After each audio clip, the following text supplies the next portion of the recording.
सत श्री अकाल। तुसीं देख रहे हो टीवी पंजाब। मैं हाँ जसवीर ते खबरां दे इस बुलेटिन च तुहाडा स्वागत है।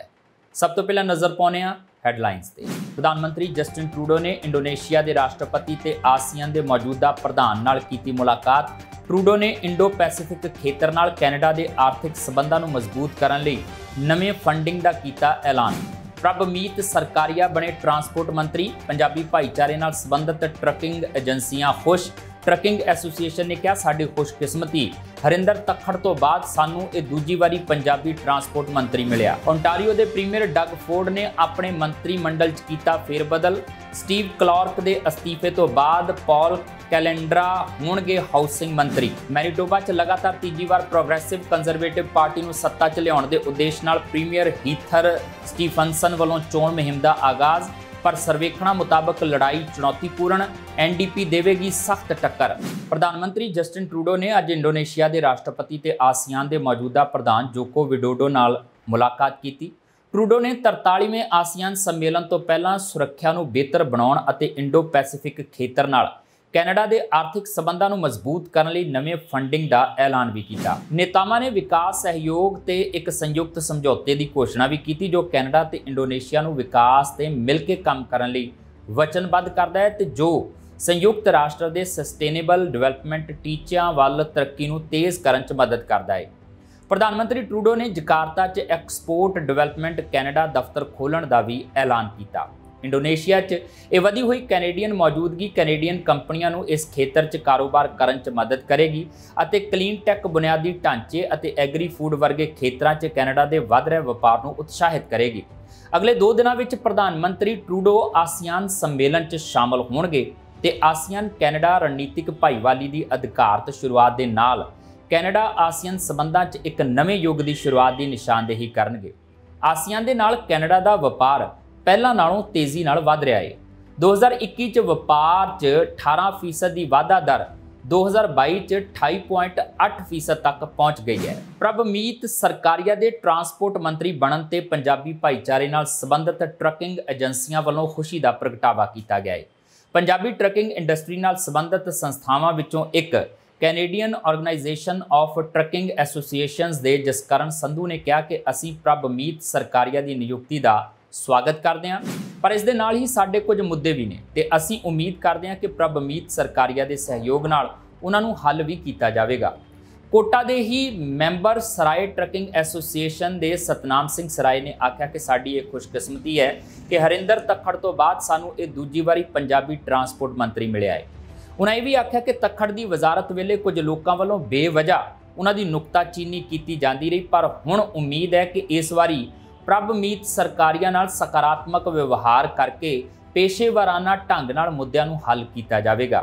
HK यूनाइटेड ट्रकिंग तो जरनैल मंड ते त्रिलोचन मंड ने कहा कि सानू पूरा यकीन है कि प्रभमीत सरकारिया ते हरदीप गरेवाल की मदद नाल असीं अपनी आवाज़ सही ढंग नाल पार्लीमेंट तक पहुँचा सकांगे। इस दे नाल ही ये भी आस करते हैं कि पंजाबियों के पसंदीदा कित्ते विच आ रही मुश्किलों का हल सुचज्जे ढंग नाल किया जा सकेगा। इस दौरान प्रभमीत सरकारिया ने कहा कि इस अहुदे नाल सरकार ने उन्हां उत्ते वड्डी जिम्मेवारी पाई है। उन्हें आख्या कि ट्रांसपोर्ट पंजाबियों का पसंदीदा किता है ते वो निशानदेही ते तनदेही नाल अपनियां जिम्मेवारियां निभाउणगे ते कुछ बेहतर करके विखाउणगे। सोमवार नूं ओंटारियो के प्रीमियर डग फोर्ड ने अपने मंत्रीमंडल च फेरबदल किया। हाउसिंग मंत्री वालों अपने अहुदे तो अस्तीफा देने तो बाद यह फेरबदल किया गया है। इंटैग्रिटी कमिश्नर की रिपोर्ट च यह आखे जाण उत्ते कि उन्हें एथिक्स नियमां की उलंघना की है। स्टीव क्लार्क वालों अस्तीफा दे दिता गया सी।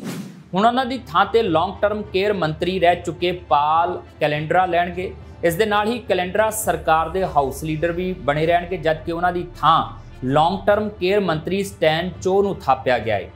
कैरोलीन मलरोनी नूं खजाना बोर्ड की प्रेजिडेंट नियुक्त किया गया ते प्रभमीत सरकारिया उन्हां दी थां ट्रांसपोर्टेशन मंत्री का अहुदा सांभणगे।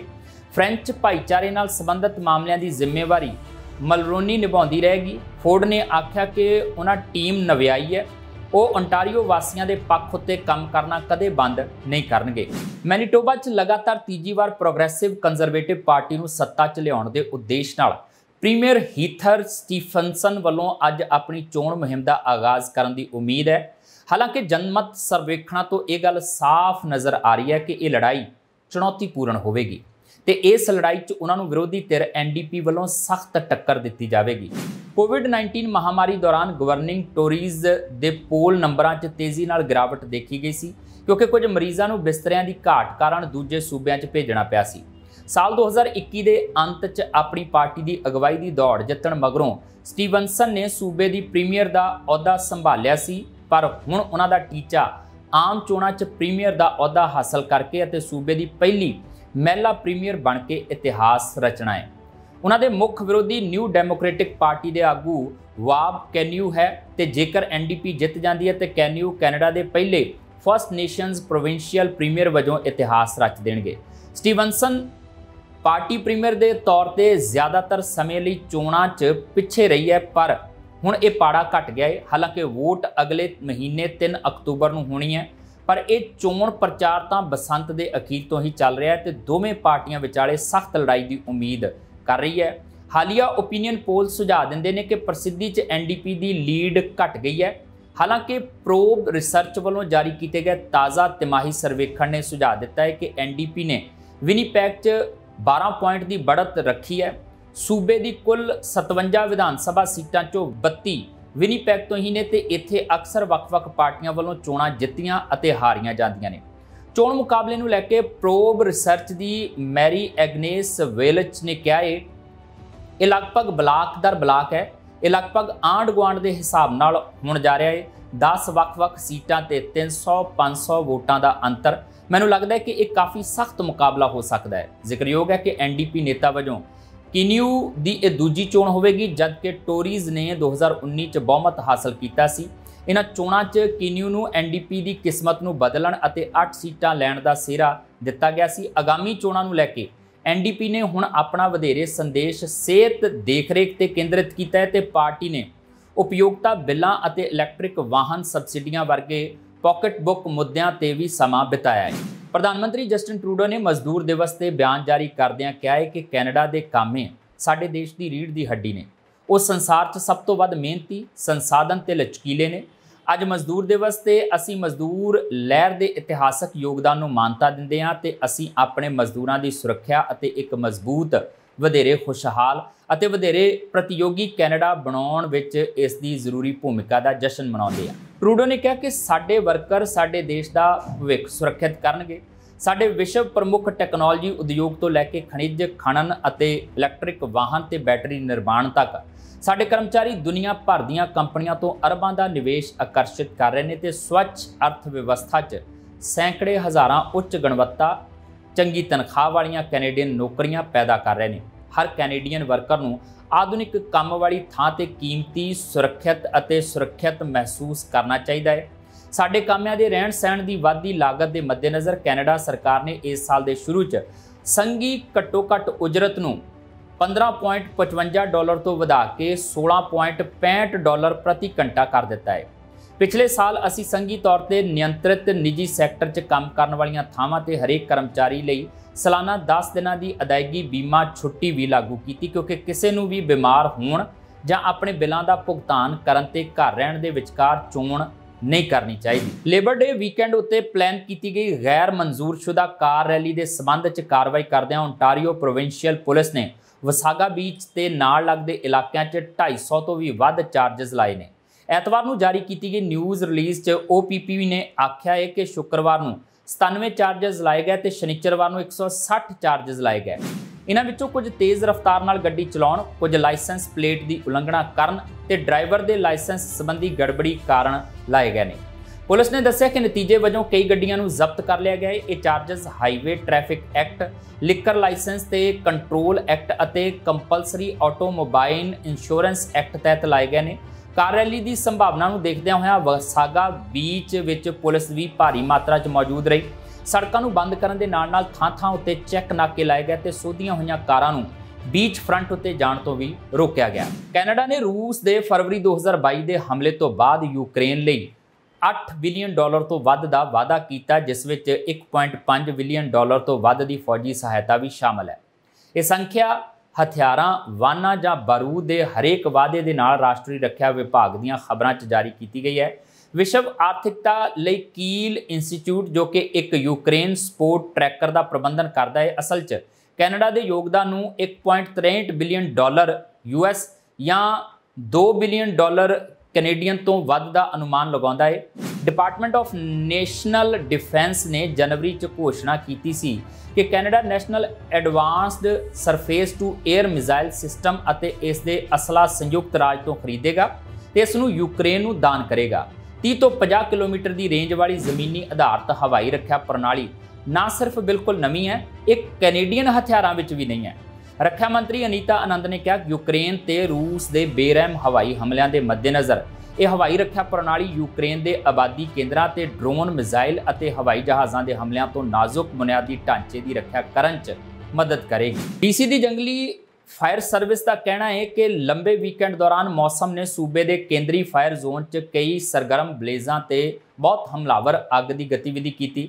ਸਰਵਿਸ ਦਾ ਕਹਿਣਾ ਹੈ ਕਿ ਵੈਂਡਰਹੂਫ ਅਤੇ fort Saint James fire zone ਨੂੰ ਕਵਰ ਕਰਨ ਵਾਲਾ ਖੇਤਰ ਉਮੀਦ ਨਾਲੋਂ ਘੱਟ ਨਮੀ ਵਾਲਾ ਸੀ ਅਤੇ ਗਰਮ ਤਾਪਮਾਨ ਤੇ ਤੇਜ਼ ਹਵਾਵਾਂ ਸਨ।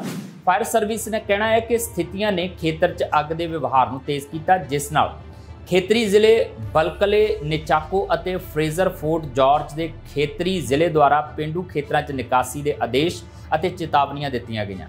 ਬਲਕਲੇ ਨਿਚਾਕੋ ਵਿੱਚ ਖੇਤਰੀ ਜ਼ਿਲ੍ਹੇ ਦਾ ਕਹਿਣਾ ਹੈ ਕਿ ਉਸਨੇ ਲੁਕਾਸ ਝੀਲ ਦੇ ਜੰਗਲਾਂ ਦੀ ਅੱਗ ਕਾਰਨ ਕੇਨੀ ਡੈਮ ਦੇ ਪੱਛਮ 'ਚ ਸਾਰੀਆਂ ਜਾਇਦਾਦਾਂ ਨੂੰ ਖਾਲੀ ਕਰਨ ਦਾ ਆਦੇਸ਼ ਦਿੱਤਾ ਹੈ ਤੇ ਡੈਮ ਦੇ ਪੂਰਬ 'ਚ ਸੰਪਤੀਆਂ ਨੂੰ ਅਲਰਟ ਤੇ ਰੱਖਿਆ ਹੈ। BC ਵਿੱਚ 430 ਤੋਂ ਵੱਧ ਅੱਗਾਂ ਬਲਦੀਆਂ ਰਹਿੰਦੀਆਂ ਨੇ। 2070 ਤੋਂ ਵੱਧ ਇਸ ਸੀਜ਼ਨ 'ਚ ਰਿਪੋਰਟ ਕੀਤੀ ਗਈ, ਜਿਸ ਨੇ 22,200 ਵਰਗ ਕਿਲੋਮੀਟਰ ਤੋਂ ਵੱਧ ਨੂੰ ਸਾੜ ਦਿੱਤਾ ਹੈ। ਟੋਰਾਂਟੋ ਦੇ ਮੌਸ ਪਾਰਕ ਇਲਾਕੇ 'ਚ ਸੋਮਵਾਰ ਦੁਪਹਿਰ ਨੂੰ ਹੋਈ ਛੁਰੇਬਾਜ਼ੀ ਦੀ ਘਟਨਾ 'ਚ 3 ਲੋਕ ਜ਼ਖਮੀ ਹੋ ਗਏ। ਪੁਲਿਸ ਵੱਲੋਂ ਇਸ ਗੱਲ ਦੀ ਜਾਣਕਾਰੀ ਦਿੱਤੀ ਗਈ ਹੈ। ਟੋਰਾਂਟੋ ਪੁਲਿਸ ਨੇ ਦੱਸਿਆ ਕਿ ਉਹਨਾਂ ਨੂੰ ਦੁਪਹਿਰ ਕਰੀਬ 12:30 ਵਜੇ ਕੁਈਨ ਸਟਰੀਟ ਈਸਟ ਅਤੇ ਓਨਟਾਰੀਓ ਸਟਰੀਟ ਦੇ ਖੇਤਰ 'ਚ ਬੁਲਾਇਆ ਗਿਆ ਸੀ। ਇੱਥੇ ਉਹਨਾਂ ਨੂੰ ਇੱਕ ਵਿਅਕਤੀ ਤੇ ਹਥਿਆਰ ਨਾਲ ਵਾਰ ਕੀਤੇ ਜਾਣ ਦੀ ਸੂਚਨਾ ਮਿਲੀ ਸੀ। ਪੁਲਿਸ ਅਧਿਕਾਰੀਆਂ ਦਾ ਕਹਿਣਾ ਹੈ ਕਿ ਜਦੋਂ ਉਹ ਮੌਕੇ ਤੇ ਪਹੁੰਚੇ ਤਾਂ ਕੁਝ ਲੋਕਾਂ ਦੇ ਇੱਕ ਸਮੂਹ 'ਚ ਝਗੜਾ ਹੋਇਆ ਸੀ ਤੇ ਇਸ ਦੌਰਾਨ 3 ਲੋਕ ਜ਼ਖਮੀ ਹੋਏ ਸਨ। ਜ਼ਖਮੀਆਂ 'ਚੋਂ ਇੱਕ ਨੂੰ ਗੰਭੀਰ ਹਾਲਤ ਅਤੇ ਜਾਨਲੇਵਾ ਸੱਟਾਂ ਦੇ ਚੱਲਦਿਆਂ ਹਸਪਤਾਲ ਲਿਜਾਇਆ ਗਿਆ। ਉੱਥੇ ਹੀ ਬਾਕੀ 2 ਜ਼ਖਮੀਆਂ ਦਾ ਮੌਕੇ ਤੇ ਹੀ ਮੁੱਢਲਾ ਇਲਾਜ ਕੀਤਾ ਗਿਆ। ਪੁਲਿਸ ਅਧਿਕਾਰੀਆਂ ਨੇ ਦੱਸਿਆ ਕਿ ਇਸ ਪੂਰੇ ਮਾਮਲੇ ਦੇ ਸਬੰਧ 'ਚ ਇੱਕ ਵਿਅਕਤੀ ਨੂੰ ਹਿਰਾਸਤ 'ਚ ਲਿਆ ਗਿਆ ਹੈ। ਉਹਨਾਂ ਦੱਸਿਆ ਕਿ ਪੁਲਿਸ ਵੱਲੋਂ ਇਸ ਘਟਨਾ ਨੂੰ ਲੈ ਕੇ ਜਾਂਚ ਕੀਤੀ ਜਾ ਰਹੀ ਹੈ। ਹਾਲਾਂਕਿ ਪੁਲਿਸ ਨੇ ਪੀੜਤਾਂ ਦੀ ਪਹਿਚਾਣ ਨਹੀਂ ਦੱਸੀ। ਵਾਈਟ ਹਾਊਸ ਦੇ ਅਨੁਸਾਰ ਰਾਸ਼ਟਰਪਤੀ ਜੋ ਬਾਈਡਨ ਨੇ ਟੈਸਟ ਕੀਤਾ ਜੋ ਨਕਾਰਾਤਮਕ ਰਿਹਾ। ਪ੍ਰਸ਼ਾਸਨ ਦੇ ਇੱਕ ਅਧਿਕਾਰੀ ਨੇ ਦੱਸਿਆ ਕਿ ਇਸ ਸਮੇਂ ਵਾਈਟ ਹਾਊਸ ਕੋਵਿਡ ਪ੍ਰੋਟੋਕੋਲ ਜਾਂ ਰਾਸ਼ਟਰਪਤੀ ਦੇ ਕਾਰਜਕ੍ਰਮ 'ਚ ਕੋਈ ਬਦਲਾਅ ਨਹੀਂ ਕੀਤਾ ਗਿਆ ਹੈ। 72 ਸਾਲਾ ਪਹਿਲੀ ਮਹਿਲਾ ਦਾ ਰਾਸ਼ਟਰਪਤੀ ਲਈ ਇੱਕ ਵਿਅਸਤ ਹਫ਼ਤੇ ਦੇ ਦੌਰਾਨ ਇਹ ਟੈਸਟ ਆਇਆ ਹੈ, ਜਿਸ ਨੇ ਦਿਨ ਦੇ ਸ਼ੁਰੂ 'ਚ ਫਿਲਾਡੈਲਫੀਆ 'ਚ ਲੇਬਰ ਡੇ ਭਾਸ਼ਣ ਦਿੱਤਾ ਸੀ।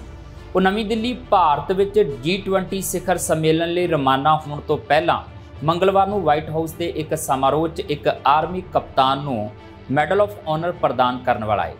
ਰਾਸ਼ਟਰਪਤੀ ਦੇ ਵਾਇਰਸ ਦਾ ਪਤਾ ਲੱਗਣ ਦੇ 1 ਮਹੀਨੇ ਬਾਅਦ ਅਗਸਤ 2022 'ਚ ਦੱਖਣੀ ਕੈਰੋਲੀਨਾ 'ਚ ਛੁੱਟੀਆਂ ਮਨਾਉਣ ਦੌਰਾਨ ਪਹਿਲੀ ਮਹਿਲਾ ਨੇ ਕੋਵਿਡ-19 ਲਈ ਸਕਾਰਾਤਮਕ ਟੈਸਟ ਕੀਤਾ ਸੀ। ਪੈਕਸਲੋਵਿਡ ਨਾਲ ਇਲਾਜ ਕੀਤੇ ਜਾਣ ਤੋਂ ਥੋੜੀ ਦੇਰ ਬਾਅਦ ਹੀ ਦੋਵਾਂ ਨੂੰ ਮੁੜ ਬਹਾਲ ਦੇ ਕੇਸਾਂ ਦਾ ਅਨੁਭਵ ਹੋਇਆ। ਜਿਲ ਬਾਈਡਨ ਦੀ ਤਫਤੀਸ਼ ਕੋਵਿਡ-19 ਵੱਲ ਨਵੇਂ ਧਿਆਨ ਦੇਣ ਦੇ ਵਿਚਕਾਰ ਆਈ ਹੈ, ਕਿਉਂਕਿ ਵਿਸ਼ਵ 2020 ਦੇ ਸ਼ੁਰੂ ਵਿੱਚ ਵਿਸ਼ਵ ਵਿਆਪੀ ਪ੍ਰਕੋਪ ਤੋਂ ਬਾਅਦ ਚੌਥੇ ਵਾਇਰਸ ਸੀਜ਼ਨ ਦੇ ਨੇੜੇ ਆ ਰਿਹਾ ਹੈ।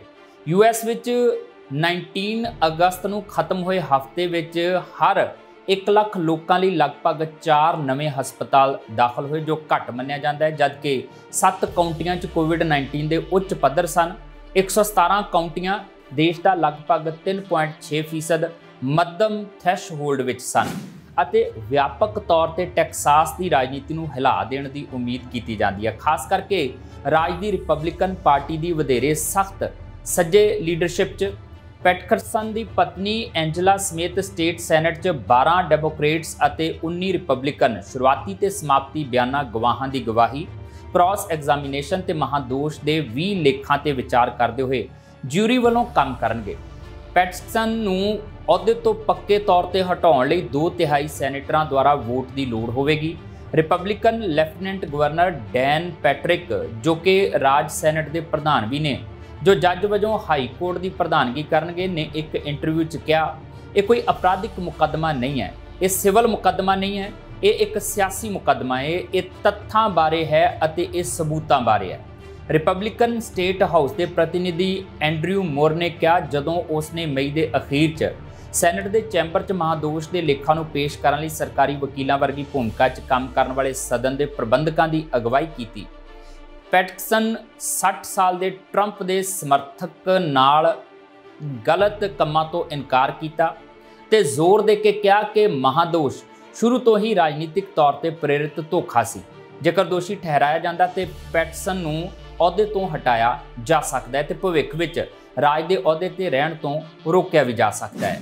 ਅਸਾਂਜੇ ਇੱਕ ਆਸਟ੍ਰੇਲੀਆਈ ਨਾਗਰਿਕ ਵਿਕੀਲੀਕਸ ਦੇ 2010 ਵਿੱਚ ਇਰਾਕ ਅਤੇ ਅਫਗਾਨਿਸਤਾਨ ਦੀਆਂ ਜੰਗਾਂ ਅਤੇ ਕੂਟਨੀਤਿਕ ਕੇਬਲਾਂ ਬਾਰੇ ਹਜ਼ਾਰਾਂ ਸ਼੍ਰੇਣੀਬੱਧ ਦਸਤਾਵੇਜ਼ਾਂ ਦੇ ਪ੍ਰਕਾਸ਼ਨ ਨਾਲ ਸੰਬੰਧਿਤ 18 ਦੋਸ਼ਾਂ ਵਿੱਚ ਅਮਰੀਕਾ 'ਚ ਲੋੜੀਂਦਾ ਹੈ। ਉਹ 2019 ਤੋਂ ਬ੍ਰਿਟੇਨ ਦੀ ਜੇਲ੍ਹ ਵਿੱਚ ਹੈ ਅਤੇ ਵਰਤਮਾਨ 'ਚ ਜੂਨ 2022 'ਚ ਯੂਕੇ ਹਾਈ ਕੋਰਟ ਦੁਆਰਾ ਹਵਾਲਗੀ ਦੀ ਆਗਿਆ ਦੇਣ ਦੇ ਫੈਸਲੇ ਦੀ ਅਪੀਲ ਕਰ ਰਿਹਾ ਹੈ। ਮੰਗਲਵਾਰ ਨੂੰ ਜਾਰੀ ਇੱਕ ਬਿਆਨ 'ਚ ਅਸਾਂਜੇ ਦੇ ਭਰਾ ਗੈਬਰੀਅਲ ਸ਼ਿਪਟਨ ਨੇ ਕਿਹਾ ਹੈ ਕਿ ਆਸਟ੍ਰੇਲੀਆਈ ਲੋਕਾਂ ਨੇ ਉਸ ਨੂੰ ਘਰ ਪਰਤਣ ਦੀ ਇਜਾਜ਼ਤ ਦੇਣ ਦਾ ਭਰਪੂਰ ਸਮਰਥਨ ਕੀਤਾ। ਬਹੁਤ ਸਾਰੇ ਆਸਟ੍ਰੇਲੀਅਨ ਲੋਕ ਇਹ ਨਹੀਂ ਸਮਝ ਸਕਦੇ ਕਿ ਯੂਐਸ ਅਜਿਹੇ ਤਰੀਕੇ ਨਾਲ ਕੰਮ ਕਿਉਂ ਕਰਦਾ ਹੈ ਜਿਸ ਨਾਲ ਜੂਲੀਅਨ ਨੂੰ ਯੂਕੇ ਦੀਆਂ ਸਭ ਤੋਂ ਭੈੜੀਆਂ ਜੇਲ੍ਹਾਂ ਵਿੱਚੋਂ ਇੱਕ 'ਚ ਬੰਦ ਰੱਖਿਆ ਜਾਂਦਾ ਹੈ। ਇੱਥੋਂ ਤੱਕ ਕਿ ਆਸਟ੍ਰੇਲੀਆਈ ਜੋ ਜੂਲੀਅਨ ਦੀਆਂ ਕਾਰਵਾਈਆਂ ਦਾ ਸਮਰਥਨ ਨਹੀਂ ਕਰਦੇ ਹਨ, ਉਹਨਾਂ ਦਾ ਮੰਨਣਾ ਹੈ ਕਿ ਉਸ ਨੇ ਕਾਫੀ ਦੁੱਖ ਝੱਲਿਆ ਤੇ ਉਸ ਨੂੰ ਤੁਰੰਤ ਰਿਹਾ ਕੀਤਾ ਜਾਣਾ ਚਾਹੀਦਾ ਹੈ। ਅਗਸਤ ਵਿੱਚ ਸਾਬਕਾ ਫੈਡਰਲ, ਸਟੇਟ ਤੇ ਟੈਰੀਟਰੀ ਅਟਾਰਨੀ ਜਨਰਲ ਦੇ ਇੱਕ ਗੱਠਜੋੜ ਨੇ ਆਸਟ੍ਰੇਲੀਆ ਦੇ ਪ੍ਰਧਾਨ ਮੰਤਰੀ ਐਂਥਨੀ ਅਲਬਾਨੀਜ਼ ਨੂੰ ਇੱਕ ਖੁੱਲ੍ਹਾ ਪੱਤਰ ਲਿਖਿਆ ਜਿਸ 'ਚ ਅਸਾਂਜੇ ਦੇ ਇਲਾਜ ਨੂੰ ਮੁਸੀਬਤ ਵਾਲਾ ਦੱਸਿਆ ਗਿਆ ਤੇ ਉਸ ਦੀ ਆਜ਼ਾਦੀ ਨੂੰ ਸੁਰੱਖਿਅਤ ਕਰਨ ਲਈ ਵੱਧ ਤੋਂ ਵੱਧ ਯਤਨ ਕਰਨ ਦੀ ਮੰਗ ਕੀਤੀ ਗਈ। ਮੋਡੈਸਟੋ ਬੀ ਅਖਬਾਰ ਦੀ ਖਬਰ ਮੁਤਾਬਕ ਨਿਊਮੈਨ 'ਚ ਹਾਈਵੇ 33 ਦਾ ਇਹ ਭਾਗ ਸ਼ਨੀਵਾਰ ਨੂੰ ਨਿਊਮੈਨ ਪੁਲਿਸ ਵਿਭਾਗ ਦੇ ਲਿਓ ਨੂੰ ਸਮਰਪਿਤ ਕੀਤਾ ਗਿਆ।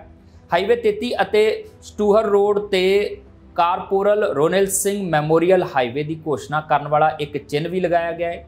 ਫਿਜੀ ਦਾ ਰਹਿਣ ਵਾਲਾ ਸਿੰਘ ਜੁਲਾਈ 2011 'ਚ ਫੋਰਸ 'ਚ ਭਰਤੀ ਹੋਇਆ ਸੀ। ਉਸ ਨੂੰ 26 ਦਸੰਬਰ 2018 ਨੂੰ ਸ਼ੱਕੀ ਸ਼ਰਾਬੀ ਡਰਾਈਵਰ ਨੇ ਗੋਲੀ ਮਾਰ ਦਿੱਤੀ ਸੀ। 3 ਦਿਨ ਦੀ ਭਾਲ ਤੋਂ ਬਾਅਦ ਉਸ ਦੇ ਕਾਤਲ ਪਿਓਲੋ ਵਰਜਨ ਮੈਂਡੋਜ਼ਾ ਨੂੰ ਕੇਰਨ ਕਾਉਂਟੀ 'ਚ ਇੱਕ ਰਿਸ਼ਤੇਦਾਰ ਦੇ ਘਰ ਤੋਂ ਫੜਿਆ ਗਿਆ। ਉਸ ਨੂੰ ਨਵੰਬਰ 2020 'ਚ ਸਿੰਘ ਦੇ ਕਤਲ ਦਾ ਦੋਸ਼ੀ ਠਹਿਰਾਇਆ ਗਿਆ ਤੇ ਪੈਰੋਲ ਦੀ ਸੰਭਾਵਨਾ ਤੋਂ ਬਿਨਾਂ ਉਮਰ ਕੈਦ ਦੀ ਸਜ਼ਾ ਸੁਣਾਈ ਗਈ। ਸਿੰਘ ਦੀ ਯਾਦ 'ਚ ਹਾਈਵੇ ਦੇ ਸੈਕਸ਼ਨ ਲਈ ਤਿਆਰ ਕੀਤੇ ਗਏ ਚਿੰਨ੍ਹ ਤੋਂ ਪਰਦਾ ਹਟਾਉਣ ਲਈ ਇੱਕ ਸਮਾਰੋਹ ਦਾ ਆਯੋਜਨ ਕੀਤਾ ਗਿਆ। ਇਸ ਮੌਕੇ ਸਿੰਘ ਦੀ ਪਤਨੀ ਅਨਾਮਿਕਾ, ਪੁੱਤਰ ਅਤੇ ਪਰਿਵਾਰਕ ਮੈਂਬਰ ਬਕਾਇਦਾ ਉੱਥੇ ਮੌਜੂਦ ਰਹੇ। ਸਿੰਘ ਦੇ ਨਿਊਮੈਨ ਪੁਲਿਸ ਵਿਭਾਗ ਦੇ ਸਹਿਯੋਗੀ ਅਤੇ ਕਾਉਂਟੀ ਸੁਪਰਵਾਈਜ਼ਰ ਚਾਂਸ ਕੌਂਡਿਟ, ਰਾਜ ਦੀ ਸੈਨੇਟਰ ਮੈਰੀ ਅਲਵਾਰਾਡੋ ਗਿਲ, ਯੂਐਸ ਦੇ ਪ੍ਰਤੀਨਿਧੀ ਜੌਨ ਡੁਆਰਟੇ ਅਤੇ ਅਸੈਂਬਲੀ ਮੈਂਬਰ ਜੁਆਨ ਅਲਾਨਿਸ ਸ਼ਾਮਲ ਹੋਏ। ਸਾਈਨ ਦੇ ਪਿਛਲੇ ਪਾਸੇ ਲਿਖੇ ਮੈਸੇਜ 'ਚ ਅਰਨਵ ਦਾ ਮੈਸੇਜ ਵੀ ਸ਼ਾਮਲ ਹੈ ਜਿਸ 'ਚ ਉਸਨੇ ਲਿਖਿਆ ਹੈ, ਲਵ ਯੂ ਪਾਪਾ। ਇਹ ਸਨ ਹੁਣ ਤੱਕ ਦੀਆਂ ਖਬਰਾਂ ਤੇ ਇਸ ਦੇ ਨਾਲ ਹੀ ਆਪਣੇ ਜਸਵੀਰ ਨੂੰ ਦਿਓ ਇਜਾਜ਼ਤ। ਦੇਖਦੇ ਰਹੋ ਟੀਵੀ ਪੰਜਾਬ। ਪ੍ਰਧਾਨ ਮੰਤਰੀ ਜਸਟਿਨ ਟਰੂਡੋ ਨੇ ਇੰਡੋਨੇਸ਼ੀਆ ਦੇ ਰਾਸ਼ਟਰਪਤੀ ਤੇ ਆਸੀਅਨ ਦੇ ਮੌਜੂਦਾ ਪ੍ਰਧਾਨ ਨਾਲ ਕੀਤੀ ਮੁਲਾਕਾਤ। ਟਰੂਡੋ ਨੇ ਇੰਡੋ ਪੈਸੀਫਿਕ ਖੇਤਰ ਨਾਲ ਕੈਨੇਡਾ ਦੇ ਆਰਥਿਕ ਸਬੰਧਾਂ ਨੂੰ ਮਜ਼ਬੂਤ ਕਰਨ ਲਈ ਨਵੇਂ ਫੰਡਿੰਗ ਦਾ ਕੀਤਾ ਐਲਾਨ। ਪ੍ਰਭਮੀਤ ਸਰਕਾਰੀਆ ਬਣੇ ਟਰਾਂਸਪੋਰਟ ਮੰਤਰੀ। ਪੰਜਾਬੀ ਭਾਈਚਾਰੇ ਨਾਲ ਸੰਬੰਧਿਤ ਟਰੱਕਿੰਗ ਏਜੰਸੀਆਂ ਖੁਸ਼।